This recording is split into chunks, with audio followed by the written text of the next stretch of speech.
that was, I mean, easily the toughest part, right?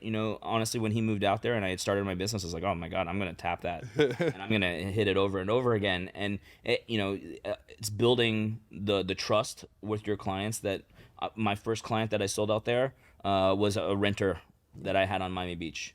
And I just stayed with him, and we built the trust and the rapport to the point where, and in the meantime, I'm becoming an expert in my mind on Fisher Island. I'm learning everything. And so it was easy for me to sell him out there. And then once that happened, he referred me to everybody. I mean, it's a tight club there. It's a very small. You want your friends to join. And exactly, as soon as he saw how special it was, he's like, oh my God, I want this person, and you got to talk to him, and you got to talk to him. And it just kind of like grew from wildfire from there.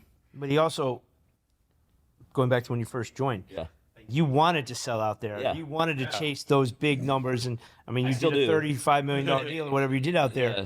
But I remember us having this conversation where you need to catch a bunch of little fish before you start catching a whale. It's the truth. And listen, it's something that I still struggle with. And your confidence, I think, you kind of put chasing that on pause for a hot minute, did some deals, got your confidence going. And then obviously this one client open that gateway for you. Yeah, I mean, it really was a floodgate, and that's exactly right. I remember when I first started, I was the whale chaser. And that's all I was, and I didn't want to put in. It's not that I didn't want to put in the work. I just was like, I wanted to focus on that area, and mindless. There's a lot of good realtors out there. Yeah.